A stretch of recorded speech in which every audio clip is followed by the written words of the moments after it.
Hey guys, I'm Lorella, not a farm girl on a homestead adventure. And this year we have something exciting. We are kicking off our market garden.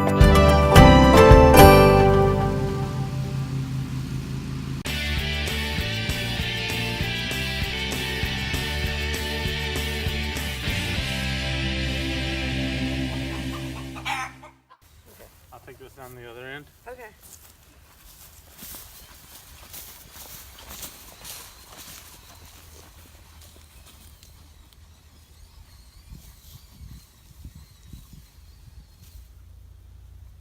Hey, I nailed it. Here's 57 right here. Alright. So just basically just past the edge of the garden and just before the burn barrels. Cool.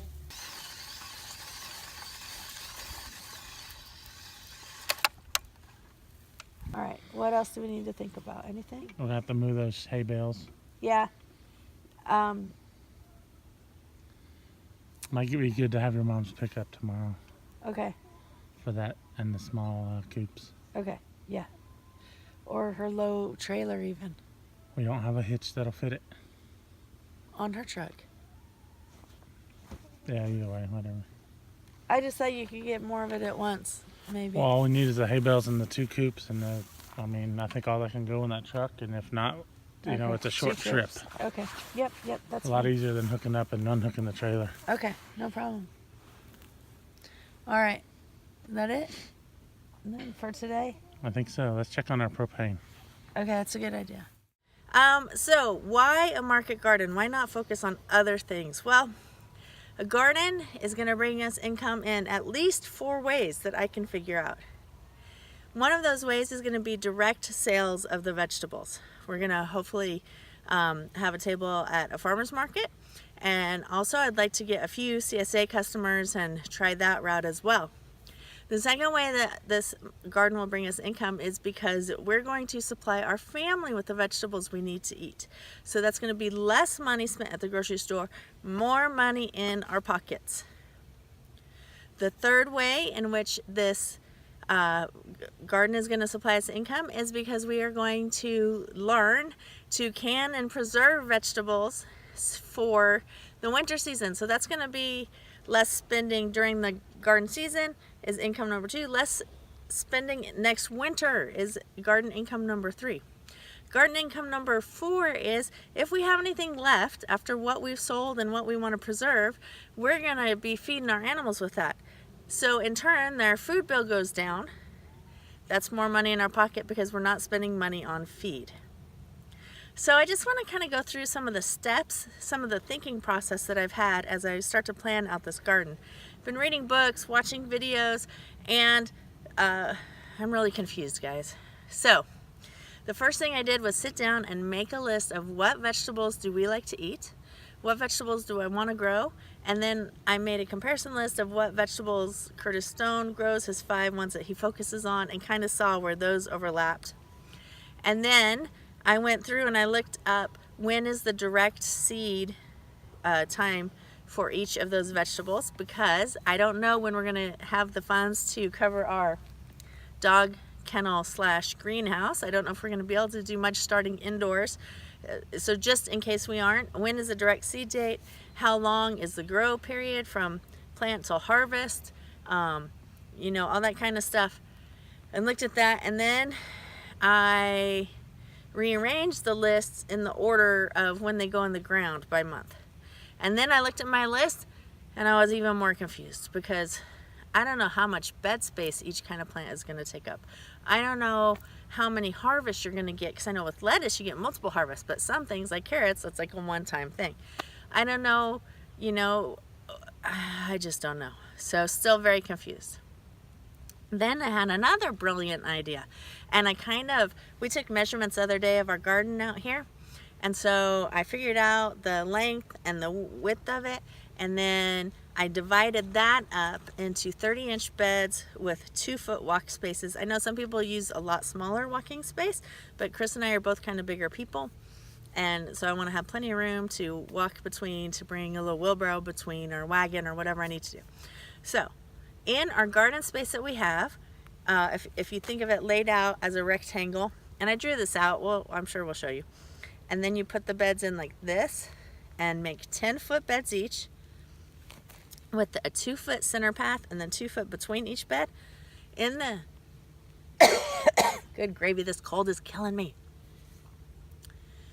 In the space that we have, if you put 10-foot beds facing each other like this, end to end, and you put a 2-foot walk space down the middle and then 2 foot between each bed, then you can have a total of 2 rows of 24 beds, 2 rows of 12 beds for a total of 24 beds. So I figure I'm gonna just look at the vegetables on my list and I'm gonna just pick a bed and plant in them, and each crop will get 10 foot of growing space to start with this year.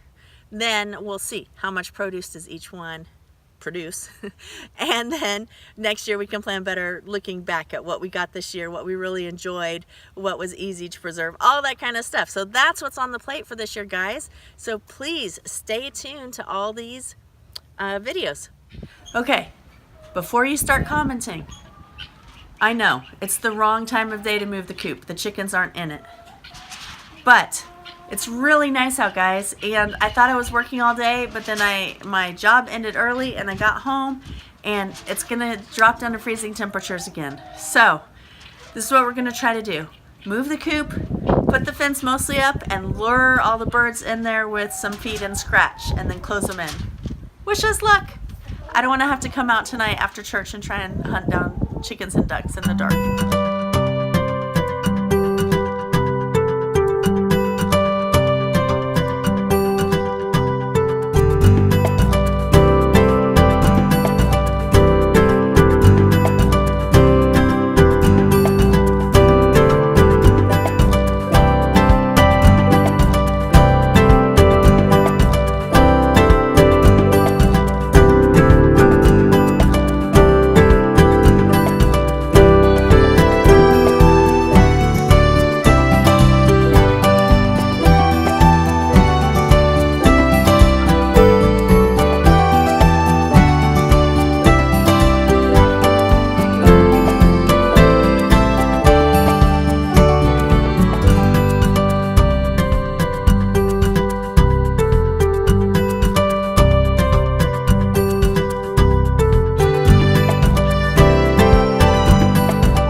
Mama, killing that mouse. Meat group.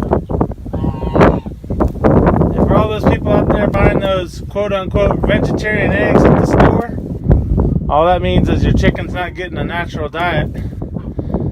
This is the chicken in the wild habitat, free ranging, baby. Get what you can get.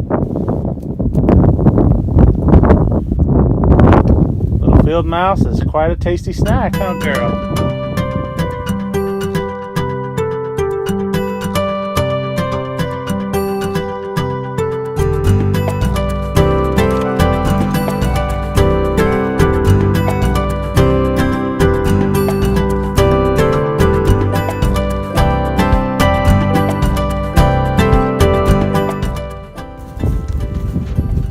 Alright, so I was thinking about placement, and I noticed the coop is closer to this edge of the garden, so what if we put both of them to the far edge downwind so that they'll have the house and the coop to block? That'll work. Okay.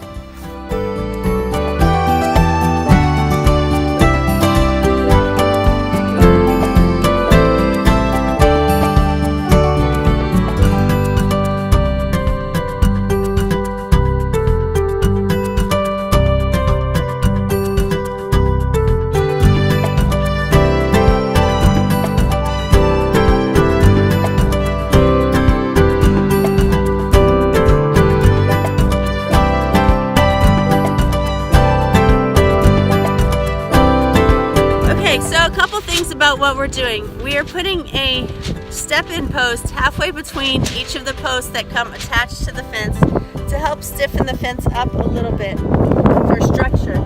There are posts that you can buy from them. We did not buy any of the extra posts at this time for corners, for the beginning, and so forth.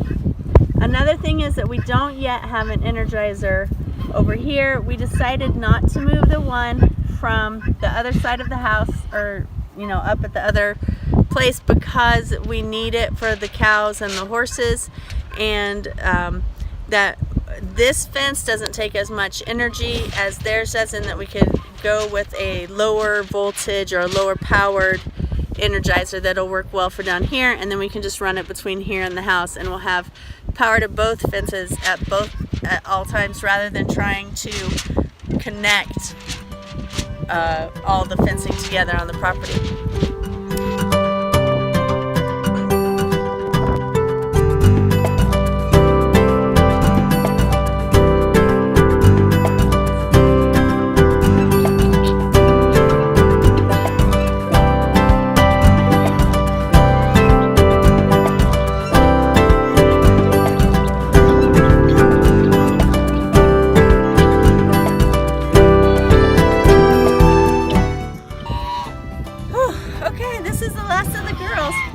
The first half of them went right in. We had to chase down about 12, but we got them all. Thanks for watching, everybody.